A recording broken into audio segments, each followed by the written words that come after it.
Hali gani mwanafamilia wa channel tupendwa hii hapa ya Kileo Media. Kama ndo mara yako kwanza, basi nikusii usisahau kusubscribe, kulike, kushare pamoja na kucomment bwana.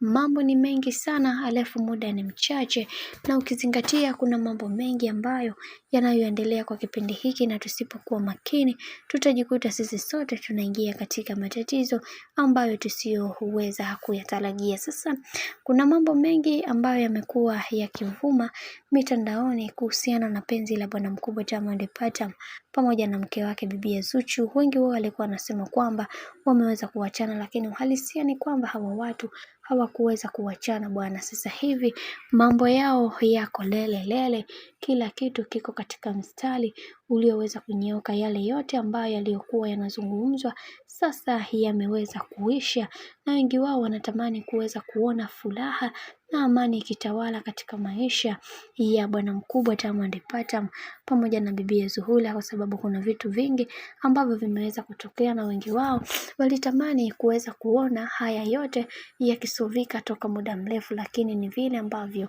watu walikuwa bize kuhusiana na swala zima la wao kama wao kuwa katika mstari ambao uliokuwa tofauti, na pia mwezi mtukufu pia ulikuwa umechachamaa kwa ajili ya kuweza kuziba yale maovu yote ambayo yamekuwa yakitendeka. Sasa kuna mambo mengi ambayo yameweza kuendelea kwenye mwezi huu mtukufu wa Ramadhani, lakini watu wengi wameweza kukaa nayo kimya, lakini leo hii ukweli wote umeweza kubainika kwamba bwana mkubwa Diamond Platnumz aliweza kufumaniwa kwenye mwezi mtukufu wa Ramadhani. Lakini unaambiwa bibi Zuchu yeye kwa upande wake aliamua kuweza kulikalia hili kimya na kusema kwamba mume wake hakuwahi kufumaniwa, lakini uhalisia ni kwamba Zuchu mwenyewe alifika mpaka hoteli ambayo aliyopo mume wake na alimfumania bwana mkubwa Diamond Platnumz. Lakini yote dada yetu Zuchu ameweza kukataa na kusema kwamba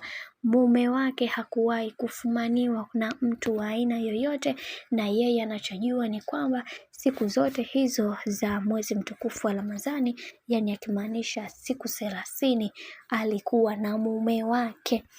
Bwana, nafikiri nimeshaweza kuelewa kitu ambacho alichoweza kukizungumzia bibi Zuhura kuhusiana na mume wake kumsingizia mambo ambayo hayapo kabisa. Hili jambo kwa upande wake limeweza kumuumiza na limemkera sana, na anatamani kuweza kuongea mambo mengi kuhusiana na haya yote, lakini ameamua kuweza kukaa kimya. Lakini hicho kitu ambacho mlichoweza kukizusha kwa upande wake anasema hakipo kabisa. Bwana, mambo ndo kama hivyo ambavyo unavyozidi kuona. Mimi naomba nikusii kitu kimoja, kama ndo mara yako kwanza, basi usisahau kusubscribe, kulike, kushare pamoja na kucomment.